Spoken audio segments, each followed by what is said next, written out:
All right, and we are live. Welcome back with Murphy Mac to another episode of the Fitness Beginner Podcast, where we help you get started on your fitness journey. What is going on, everybody? Hope you're all having a great week so far. We got a very cool podcast topic, or interview, should I say, for y'all today. We have Mr. Pierce Showe. Is it Showe or Showe? Showe. Showe. Yeah. Mr. Pierce Showe. He's coming on to the podcast, and I think this is going to be a good one because I've been telling the listeners a lot about like my running. And so for y'all people that don't know, Mr. Pierce is what I would say an expert runner. I've been following you a lot lately on Instagram. So I quickly jumped on the opportunity to have you on the podcast because I actually found out about you through Steve Weatherford. So I was listening to his podcast, and I don't know if you came on his podcast or if he was talking about you or what, but he told me about you, and that's when I started following you. So I've been following you for a while now. And you've been doing some pretty incredible things. We're actually very similar. I've been doing some pretty cool stuff in my opinion, but you're like a whole nother level. So I'm glad to get into that today. We're going to talk about it. Yeah, just a little bit about the podcast. I'll talk to you a little bit. We try to help people get started on their podcast. We keep things typically pretty basic here. We just like to have a cool conversational, chat, not nothing too serious. So yeah, that's a little bit about us. If you would, go ahead and tell the listeners just a little quick glimpse about you, and then we'll go ahead and get started. Yeah, super excited to be here, Murphy. I think it's amazing and incredible that you've been doing this show, helping people for the past 3 years. And fitness isn't even your profession. It's just a hobby and something you love and something that's changed your life that you want to help other people with. So I just want to honor you for that. Because that is definitely faithfulness, showing up, putting out the episodes for 3 years is incredible. And so, a little bit about me. My name is Pierce Showe. I live in Dallas, Texas now. I grew up in Columbus, Ohio. Basically, I've been able to do a lot of really cool endurance challenges from, half marathons, full marathons, ultra marathons, 100-mile races, 200-mile races, some triathlons.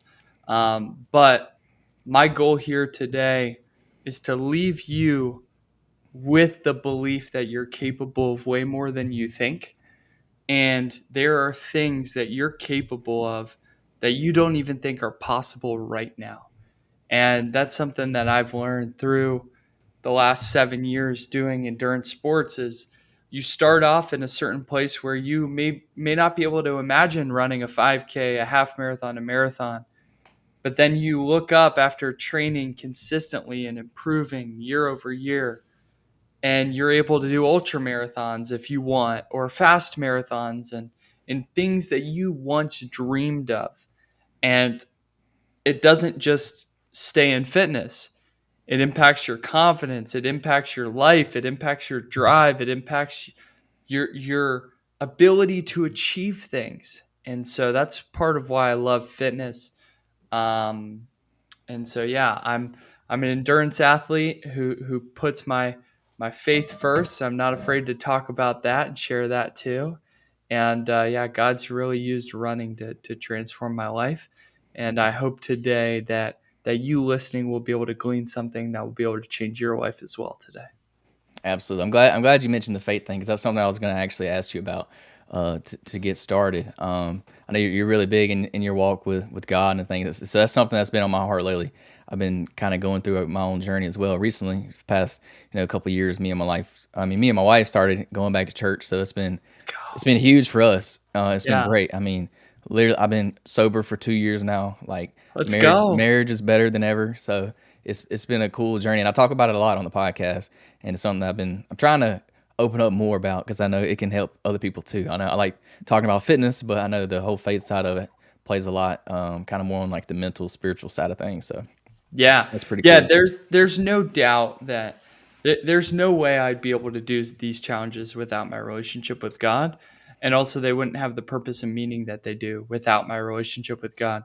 Because you can be fit, you can be healthy. That's extremely important. But you can be physically healthy, but spiritually dead.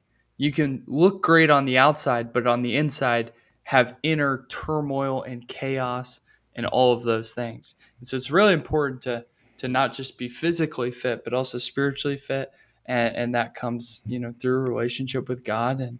And that's changed my life. And also what I've found in these races, just discovered so much more about God, about how we're capable too to push beyond the end of ourselves through relying on God and God's strength.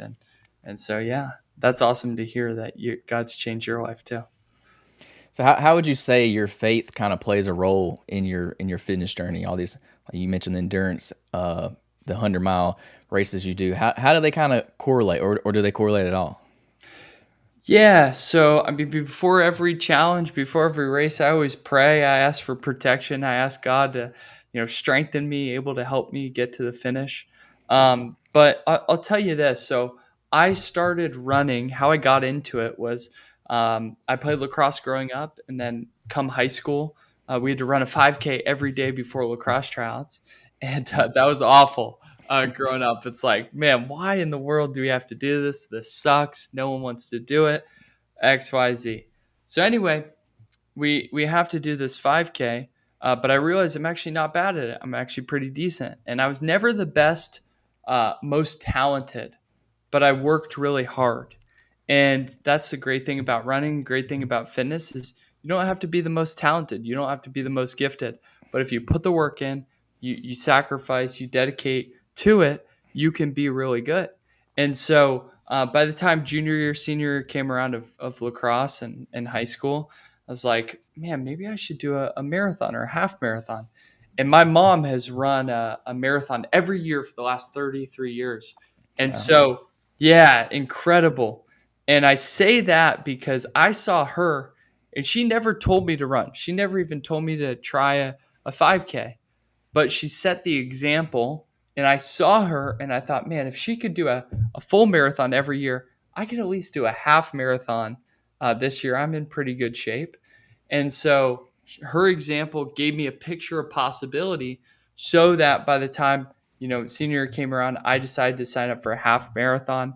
And when I signed up for this half marathon, there's a lesson here too, in that I told some people I was going to do it, and a lot of people were like, "Are you sure you can do it? What's the longest you've run? Do you know how to fuel?" All these different things, and it caused me to doubt myself a little bit, and I wasn't sure I could do it because I'd never done it before, and so those nerves of like, "Can I really do this? Is it really possible?" It's all totally normal because you've never done it before, and so I didn't know that at the time. I almost let it stop me from doing it, thinking I wasn't prepared enough.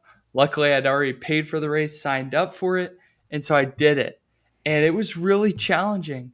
But about an hour and 40 minutes later, I finished the half marathon, and I had this big revelation. I thought to myself, man, if I didn't think that I could do this half marathon before, like just a month ago, but I was able to do it, what else is possible? What else can I do? And so that's the belief that triggered in me to go from half marathon to full marathon to ultra marathon, to 100 miles, 200-mile races. And I'll talk to you about tie it back to this faith component, because at first these challenges were all about like, how far can I go, what am I capable of, um, how can I improve myself. And then once I started doing that, I started getting some recognition for it, because I think it was like 19 years old or so, I had run 100 miles, and not many 19-year-olds have done that. So I got some recognition. It felt really good, and so then I started to crave the recognition. But after doing a couple races like that, I would feel so empty afterward, because it was like, yeah, I wanted to still push Mm. myself, but I was doing it for the recognition.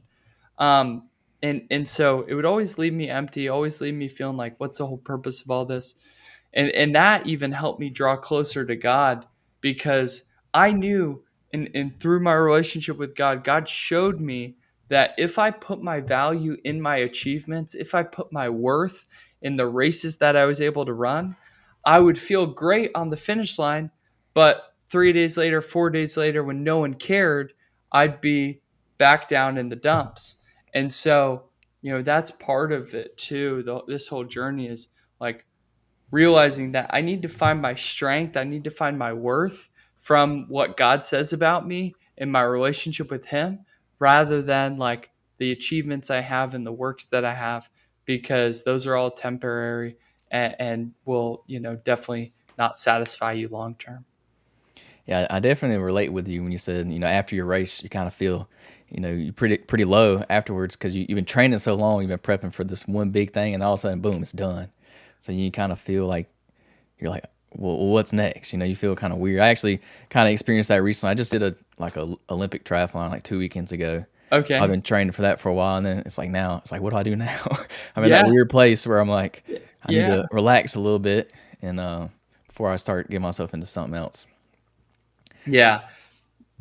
So you say your mom got you into running, but then so how do you go from just running to running 200 miles like that's insane.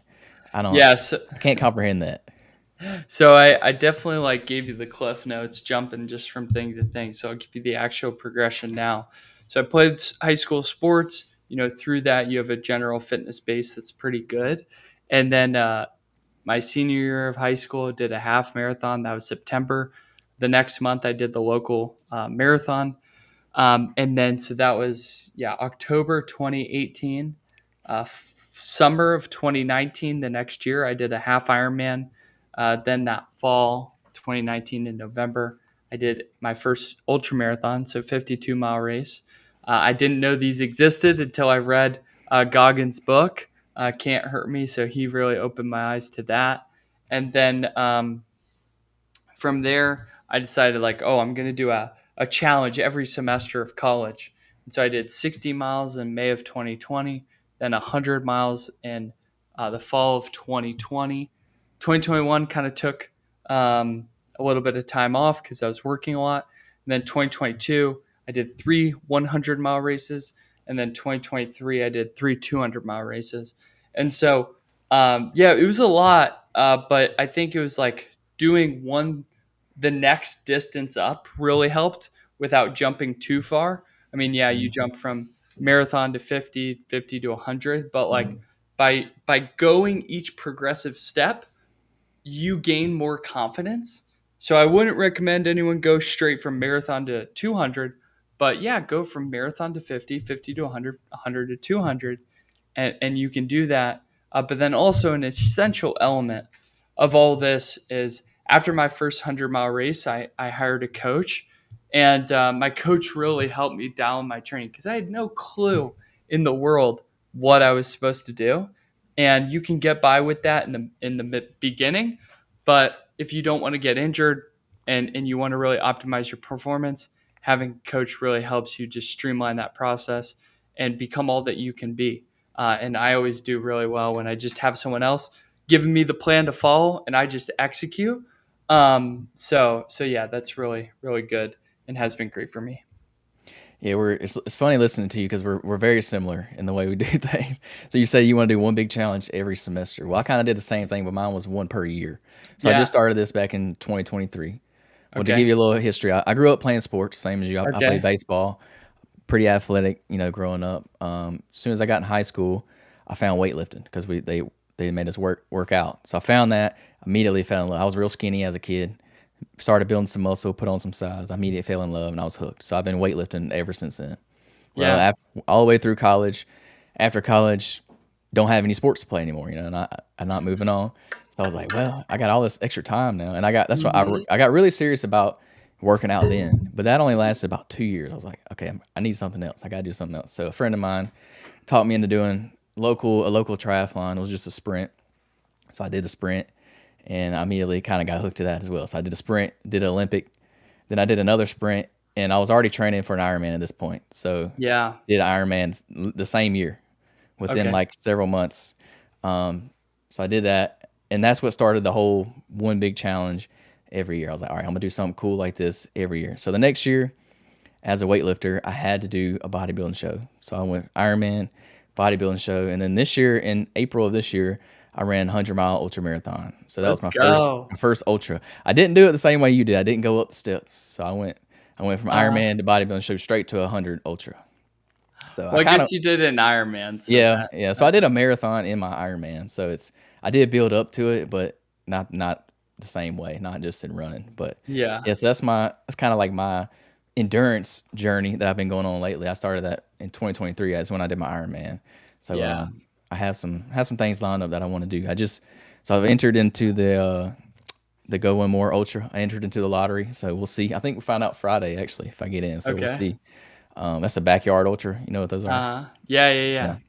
So I entered that one. We'll see if we get in that. If not, I really want to do Leadville. So I know you did Leadville, and we'll talk about that. But I'm going to enter the lottery for that one. I actually entered it for it last year, but I didn't get in.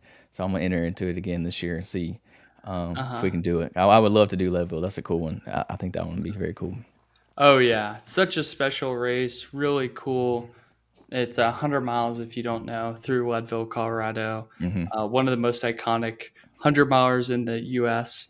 And for ultras, they're very different from marathons. Marathon, you may have 10, 20,000 people running in the major city marathons.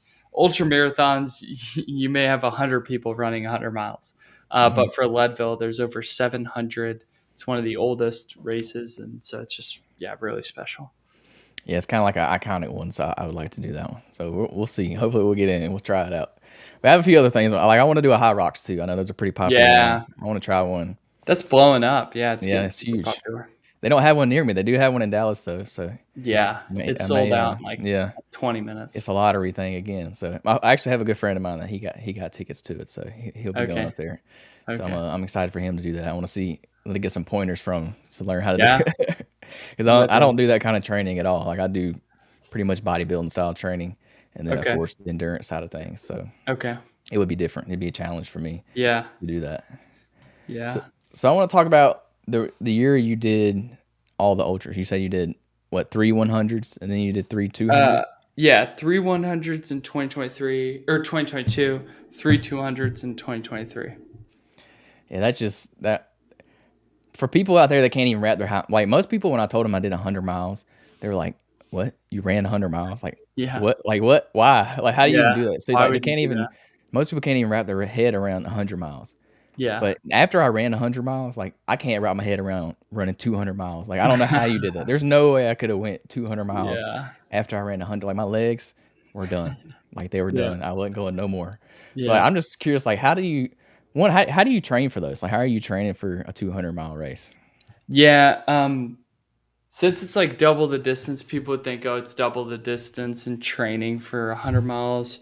It's really not. It's probably maybe 25 to 30% more than you would train for a 100-mile race. Lots of back to back long days. Um, yeah, and also like the pacing for a 200-mile race is just very different. It's like, a lot slower because you're really just trying to withstand and last for so long. Um, and also too, you're dealing with sleep deprivation because you're going through multiple nights.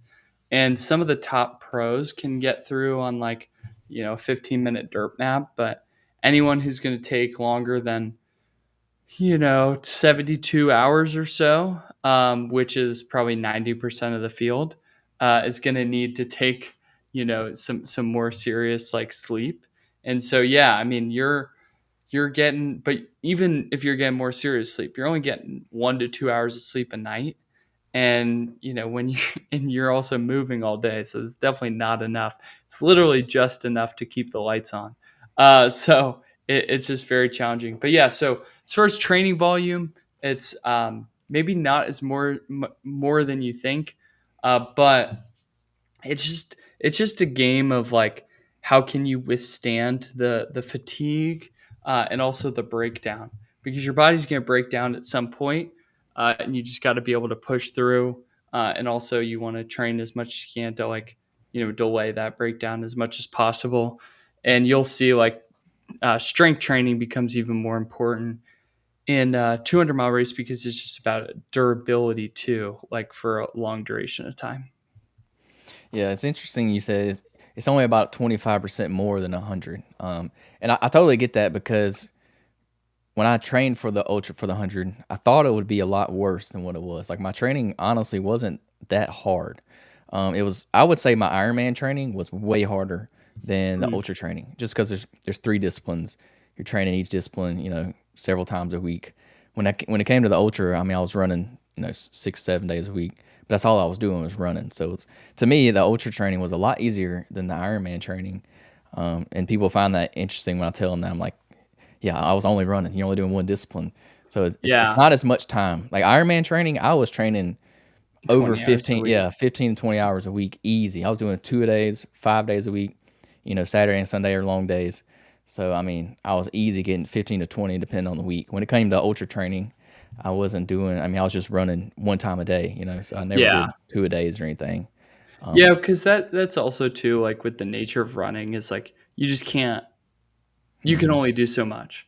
Like, because with the Ironman training, you get biking, which, you're stressing the body, but there's no real load.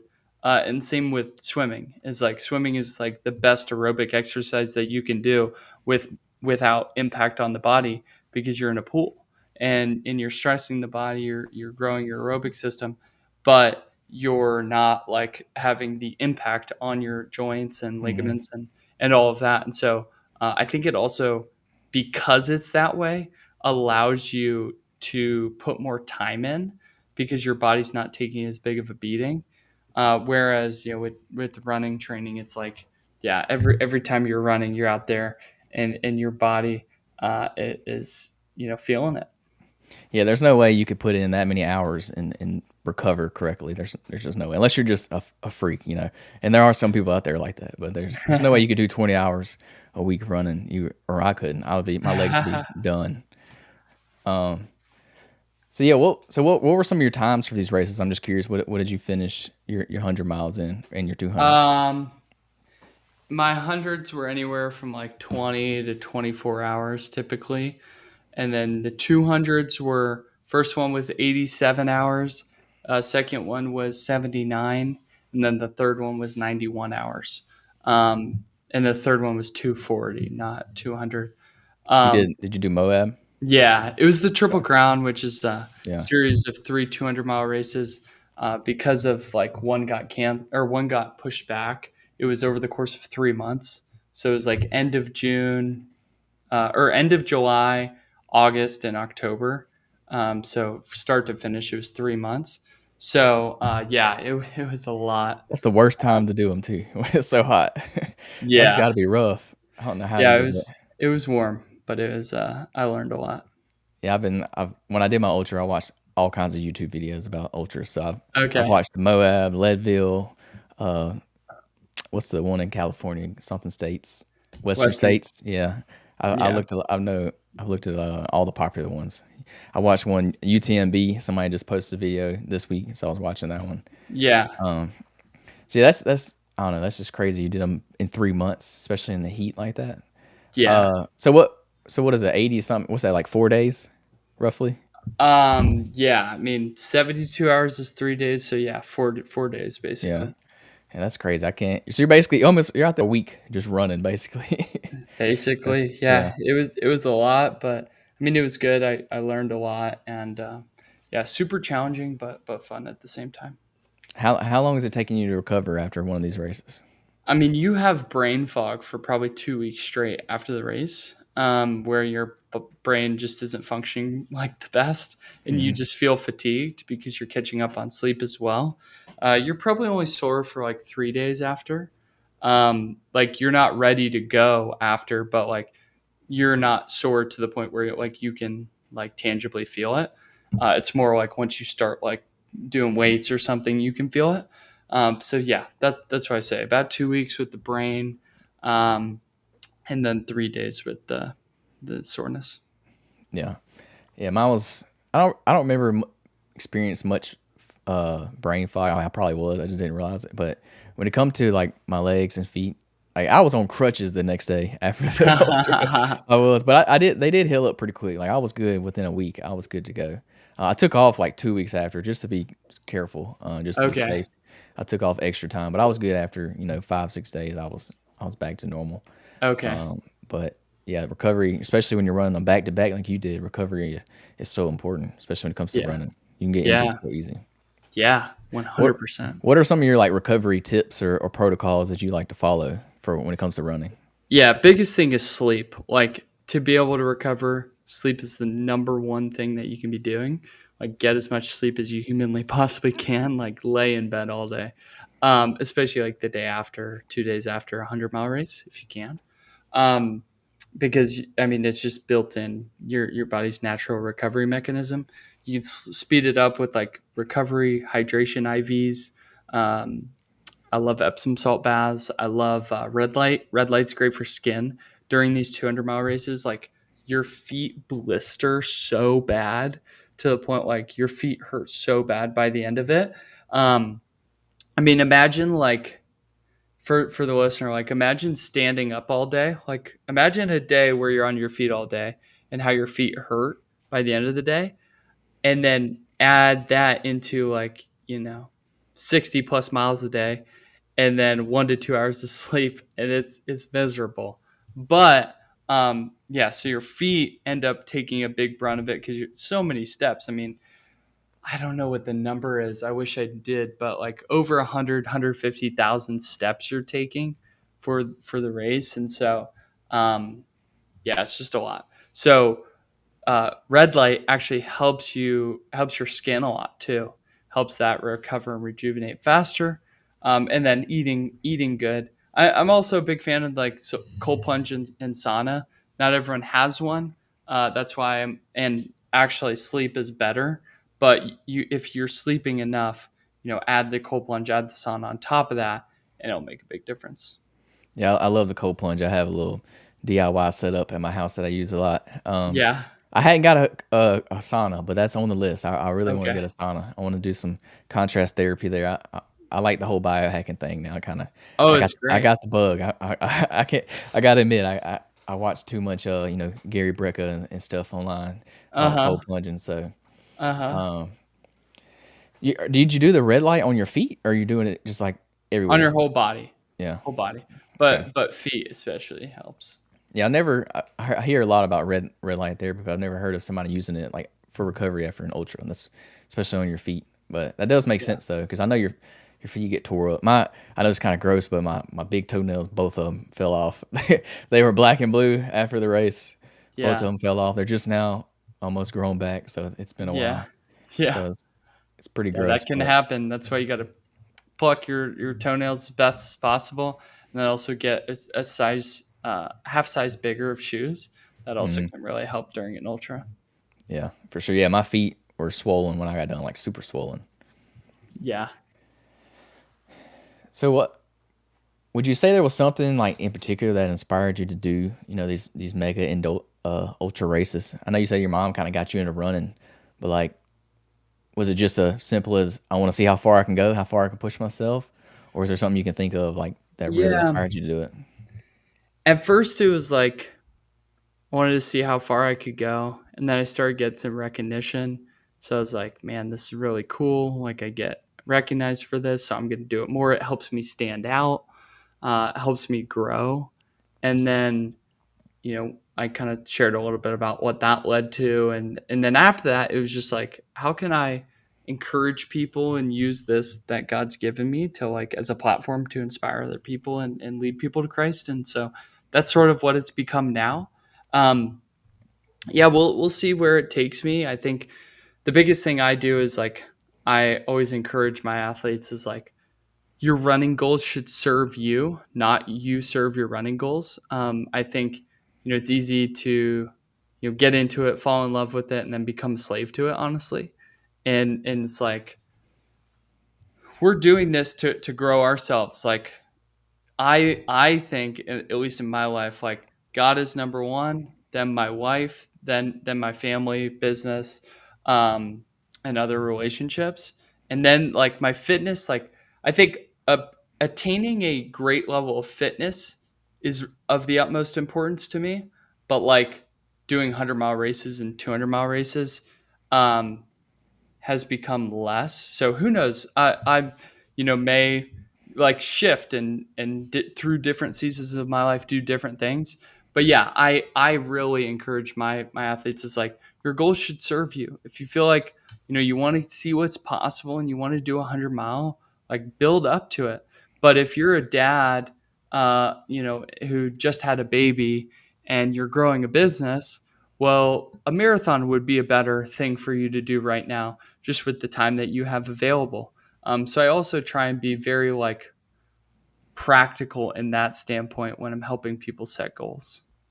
Yeah, I identify with you on that one where you said make sure it's serving you and you're not, a slave to it. I like that a lot Yeah. because I kind of get the same way sometimes. Like once I'm deep in a prep and I'm prepping for something, like that's kind of all you live for at the time because everything is around that centered around that thing. Like what you're eating that day, centered around Yeah. your training, what time you're training that day. Like so you get caught up in all the extra stuff that goes along with the prep. Yeah. And then as we talked about earlier how once it's over, you kind of feel lost a little bit, you kind of feel down in the dumps. So that's why I think the faith side of things is a great thing to hold on to because it's makes you realize that it's not all about just that race. There's a lot more to it. So there's a lot to the prep itself. Like going through the process day in and day out. Like that's where you learn everything is in the prep. When it comes to race day, I mean you pretty much put all the work in already. Now it's just time to perform. So Yeah. I Yeah. I definitely identify with that. Kind of making it like you're like an idol. You don't want to make it an idol because we can for sure. Yeah, exactly. Yeah, you don't want to make it an idol because it can definitely dominate like your thoughts and things for you. Yeah, it's fitness is normally a good thing. The more fitness is typically the better. But for people like me and you that are very, very into it, Yeah. like we can let it become too much. Too much of our Yeah. lives become, like we said, become an idol. So we just have to, ground ourselves and remember, what it's all about. It's not just about us and what we can force ourselves to do. For sure. And that's where I think it's like super important to like actually set aside time and think about these things. Like I think too in a culture where, we've got our phones at our hip and we've got notifications going off like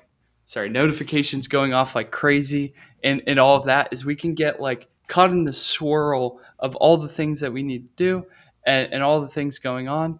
And we don't take as much time to think and process. And so I think, my encouragement is like set aside some time, set aside 30 minutes to think like what do I really want? What do I want my body to look like? What do I want? Like do I want to go after an Ironman? Do I want to do a marathon? Do I want to, improve my physique? What is that going to take? And do I want to make the time and the dedication allocation to, do it, to accomplish it?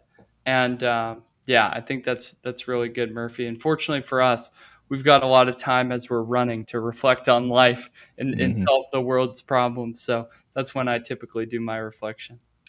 Yeah, running is a great thing to like give yourself some time to think. And typically I like to train with somebody else, but most time I'm training with myself. So I have a lot of time, like you said, to think, especially while I'm running. So that's when I do a lot of like my, just talking to God and things like that. That's when I do a lot because you're out there by yourself for hours on end. So you think about everything. And then once you think about everything, you're like, all right, now what I'm going to do for the rest of this run. Yeah. Yeah, exactly. But yeah, I want to shift gears a little bit because something we haven't mentioned yet that you just accomplished that I think's another crazy thing that you've done is you just broke a Guinness World Record. It was Guinness, right? Yeah. Yeah, Guinness World Record for the most consecutive. Correct me if I say this wrong. The most consecutive half marathons ran on a treadmill. Is that correct? Yeah. Yeah. So that's insane. So how does this even come about? Like, what made you even think about this? Why would you do this? Yeah, I don't know why I did it either. No, I had a friend send it to me on Instagram. Was like, "Hey, you should go after this goal." So I was like, "Oh, this actually seems pretty cool." But why would I want to run on a treadmill that many days in a row? If you're a runner and you've run outside and run on a treadmill, I don't think I know a single runner that enjoys the treadmill more. It's just so Mhm. boring and repetitive, all of those things. Um, but I just couldn't stop thinking about it. I couldn't get it out of my mind. And so I'm like, man, maybe I really need to do this. And so, yeah, I just, after, a couple months of thinking about it, I decided to go all in on it. And, yeah, got all the things that I needed to. I quickly realized it's going to take a lot more than just running on the treadmill. I'd need 2 eyewitnesses every day, video evidence every day, witness statements every day, and all of that. And yeah, it was wild. It was a lot, but it was really cool and such a journey, and really taught me a lot about consistency, dedication, staying committed, how to stay committed to something like that. and really grew me a ton. So that was a really powerful time for me. And yeah, just really, really grew a lot through that. So what was the record before, and what did you set the new record at? Yeah, so the record before was 125 days, and I set it at 153. Oh wow, I didn't realize you broke it by that much. Yeah. So how do you decide when to stop? What did you do to finally Uh, stop doing it? this isn't a great answer, but I one was getting married in September, so I stopped in beginning of August. I was getting married mid September, so just got married actually recently, 10 days ago, as of recording this, and so I knew that was on the horizon. Also, I wanted to do the Leadville 100. I had a partnership with Lifetime Fitness, and they offered me a spot to do Leadville, and I was like, man, I just can't pass this up. And so anyway, I was like, I got to do it, and so Leadville was like mid-August, and so I needed to take some time off to acclimate and go up to altitude to be able to run. And so I did that, and I decided, I'm like, all right, well, I want to do that. So I just decided, and I had gotten over the goal, so I'm like, I achieved what I wanted to, and now it's time for the next thing. Yeah, I mean, at least you had like something next to go to. I Yeah, would feel so bad to like just stop one day. You've been doing it for so yeah, long and you break it, and yeah, it's like I wouldn't know how to stop. You'd be like, well, I broke the record, but I don't want nobody else to beat it, so I'm gonna keep going. yeah, yeah, Yeah. But that's yeah. It was. amazing. This record is pretty cool to me. I like this because I know how hard this was because I run a lot, so I know you probably dealt with a lot of like you wanted to quit, waking up each and every day, doing it over and over again, knowing you had to get on a treadmill and run Yeah, 13 miles on a treadmill, which, by the way, if you've never ran 13 miles on a treadmill, it's miserable. I do not recommend it. Go outside and run if you're going to run 13 yeah, miles. yeah, Um, so what did you do when it started to get tough? Because I know there had to be, a slump that you went through. You just yeah, dreaded getting up and going. So what did you yeah, do, and how'd you keep going? yeah. That I really learned through that challenge is like, it doesn't matter what you decide one day. It's a matter of what you decide every day. And so for me, I had to redecide every day that I was going to do this challenge. And so when the difficulty came, I had to redecide, like, I'm the guy, I'm doing this, and there's nothing that's going to get in my way. So it was day 98. It was on actually 4th of July. This is another thing, is I had to run it every single day on the treadmill here in Dallas. And so I couldn't travel. And then everything I wanted to do in life had to, cater around the half marathons. And so I did the half marathon early that day, but I had complications, and cameras failed on me that day. So I got like 10 miles in, 11 miles in, and I had to stop. My camera shut off, and then I didn't have enough time because I had another obligation to go to after that. So I had to get off the treadmill, and I had to do it later. And in that moment, I was so frustrated. I was so mad at myself because, like, I didn't delete storage, and that was why the camera shut off. And it had happened before. So I'm like, beat myself up over it, getting mad over it. And in that moment, really feel like God was ministering to me, and posed this question of, like, who do you want to be? I remember this vividly. I was in the bathroom after I was mad, and I kind of went in the bathroom to collect myself, to take a second, because I just needed to chill out. And I have this rule with myself that I'll let myself be mad about something for like 5 to 10 minutes, really frustrated. But then after that, it's like, well, being more frustrated isn't going to help. And so I decide to move on. And so anyway, I decide that I'm in the bathroom. I have this thought of, like, who do you want to be? And it was really powerful for me because it was like this opportunity for me to recommit to the person that I said I was, that I wanted to be. Or I could be the guy that lets obstacles get in my way and deter me from finishing the challenge. And what really scared me in that moment was, like, if I'm going to quit on this challenge, what else am I going to quit on in my life?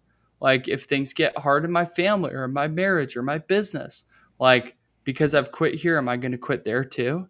And so that's what I love fitness to be too, is it's really like a training ground for all of life because it teaches you so much. And if you can be strong mentally, strong dedication there, like you can be strong in business and in all areas of your life. So yeah, that was really huge for me. Like that thought process of who do you want to be, and yeah, it's just a daily recommitment to that, and I think there's a lot of glamour behind like different things that you can do, and there's different mental tricks that you can do, but the biggest one that I've carried with me is it's pretty simple. It's like the more that you do, the more that discipline grows and that consistency grows. And so for me, it's like the more I commit and the more days I ran, the easier it became to keep running. And then when obstacles came, it was easier for me to recommit to it. But you can't escape the commitment that you have to make. Like there's no waving a wand or like making it easier on yourself. Sometimes it's just flat out hard and you have to recommit to those goals. And you just have to accept this is going to be very challenging, but I'm not going to let this deter me. Like if it was easy, everyone would do it and I'm going to keep going. Yeah, that's a great answer. I mean, you hit it on the spot when you said fitness has such a correlation to life in general, and it's something I talk about a lot. There's so many different things you can learn from your fitness journey and apply it in pretty much every other aspect of your life, Yeah. and you learn a lot from that. And that was a Yeah. great, kind of answer you had to that question. And I think a lot of people can learn from that and take how you learn from that and put that, in other areas, put that in their marriage, put that in their Yeah. career, and use that. So I like that answer a lot. So you talked a little bit about the camera, about your camera failing. Yeah. So what were all the rules or requirements you had to follow to break this record? Yeah. So I had to have two witnesses there every day, had to have two full videos of a front view and a back view, which is of the screen, every day. Had to have the witnesses fill out forms every day, take pictures every day. Um, yeah, and upload all that evidence. So it was a lot. I was doing it all myself too. I did have a video editor who helped me upload the videos at the end, but there was definitely a lot of things that I needed to have for that. And so how long was it taking you to run these? About an hour 45 to an hour 50. So you got two files of an hour and 45 long video that you got to Yeah. send every day. Yeah, and I had to cut them up because each video was like 7 or 8 gigabytes, and they had to be max 1 gigabyte file size. Oh wow! So So you got to cut them up to send them. Yeah, yeah, that's terrible. yeah, yeah, exactly. So how did you get people to come with you every day? Do you have like a list of people? Like, hey man, I need you today. Well, luckily because of my social following, I was able to get people from that, Mhm. and then also yeah, just people I met, people at the gym. I did it at Lifetime, so I got a lot of foot traction of Mhm. people through that, and so yeah, it was a lot, but it was good. What speed on the treadmill are you running on? I did, what was that, like 7.5 to 8? Mhm. Yeah, miles per Yeah, hour. So that's that was like, I don't know. I think it averaged out to be like 8-minute miles or so, give or take, plus or minus 30 seconds. yeah, that's moving pretty quick. That's still moving. Yeah. For 13 miles running an 8-minute mile, that's very good. Most people Yeah. couldn't even think about doing that. So Yeah. did you, since you were doing a lot of running back to back days here, well, 153 days, what did your recovery protocol look like here? Did you suffer any injuries during this time? Like, how did you stay healthy during Luckily, all I this? didn't. One thing I did was I rotated my shoes really well, so that helps. I'm pretty sure the stat is something like if you rotate your shoes, you can have a 38% reduced risk of injury just by rotating them. Um, so that's big. Sleeping a lot, 8 to 9 hours a night minimum. When I didn't get that, I try and take a nap. Fueling really good throughout the day, so important. You just have to fuel. There's no other way around it. You got to do it. Um, it truly does make a big difference. So did that. What else? And then, I mean, nothing like crazy. Like I was doing some sauna, some cold plunge, but mostly sleep, eat, and then also warm up and cool down for my runs. Do you have any idea how many calories you're eating a day? About 4,000, maybe 4,500. Yeah. Uh, I lost probably 10 to 15 pounds throughout the entire thing, but I had that weight to lose, and I was kind of glad I did. So it felt good. Yeah, you would have to be eating at least 4,000 calories a day, or you would have been skin and bones running that much. Yeah, I know yeah, when I'm going through a prep, I'm so hungry all the time. I could yeah, eat so much food. People think I should be fat all the time because I eat so much food. I'm like, dude, y'all don't even yeah. understand. You Y'all don't don't understand. understand how much I run.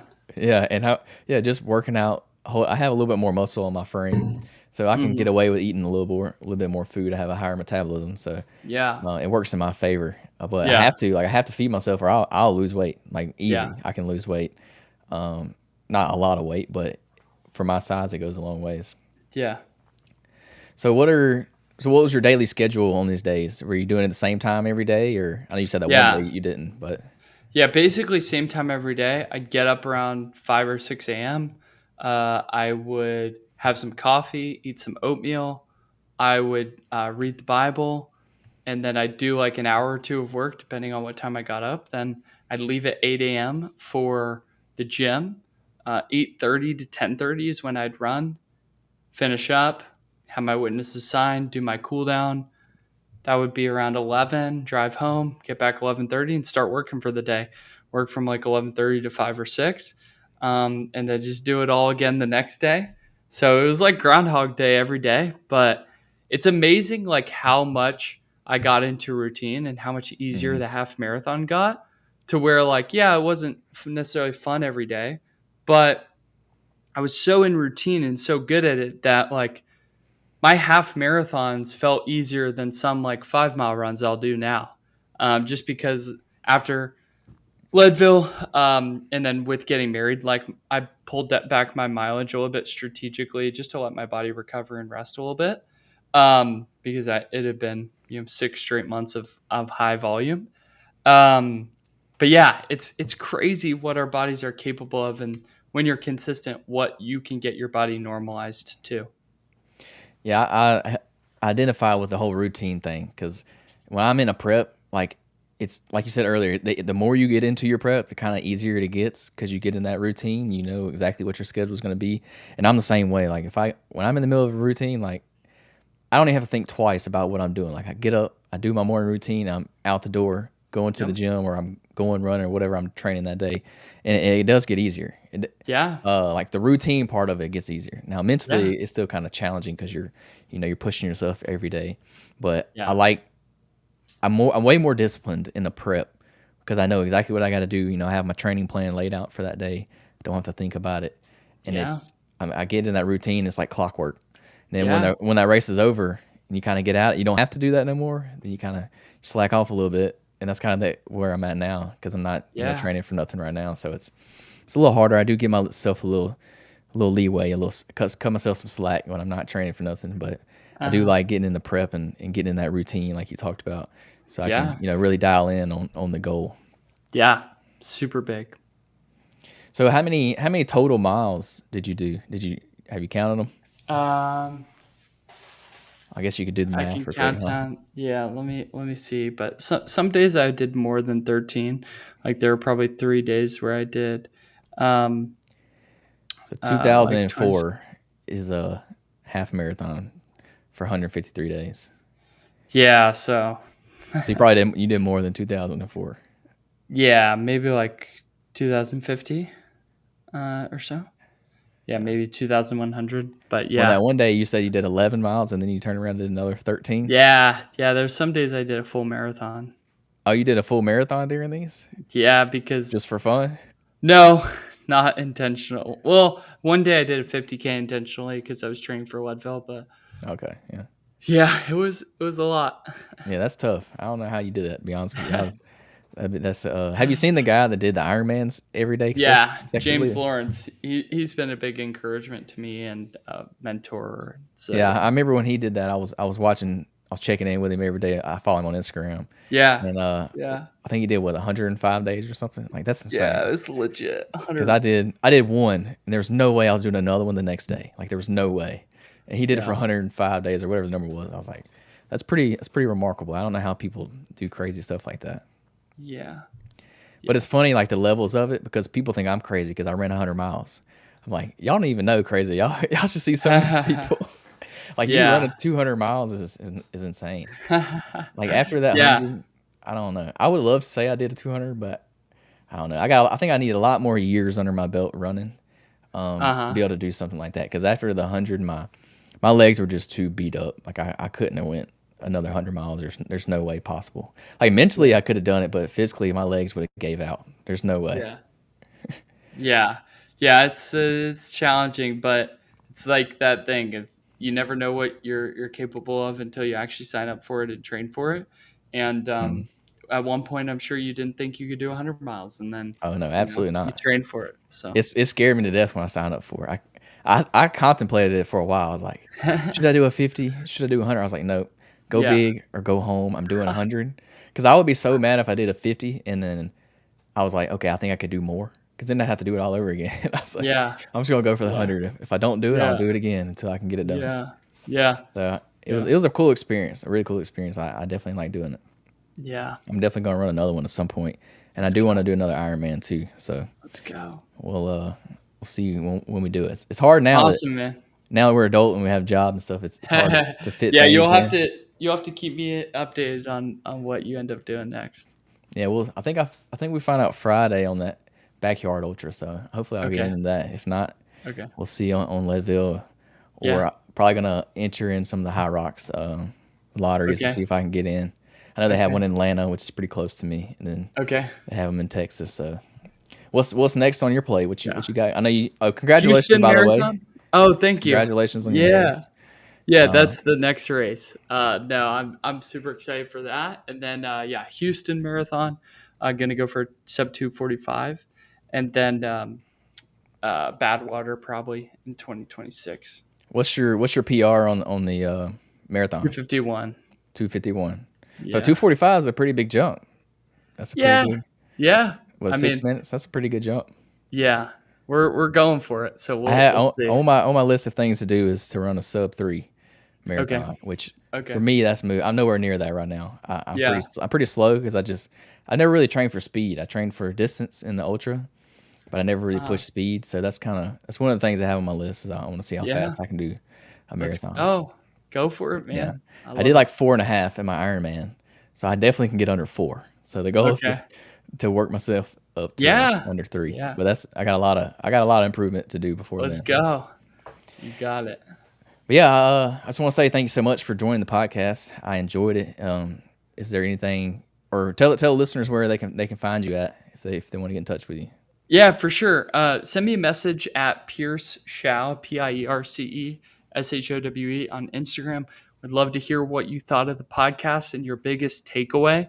And yeah, just want to leave you with just an encouragement that like you may not think a marathon is possible right now. You may not think a half marathon or 50 miles or 100 miles, wherever you're at in your journey, but more becomes possible when you take that first step or those first couple steps. And soon enough, as you progress at whatever your pace is, more is going to be possible, and you'll look up a year from now and be like, oh my gosh, wow, I didn't really think I could do that. And so I want to leave you with that, and go out, have an amazing day, and run your race.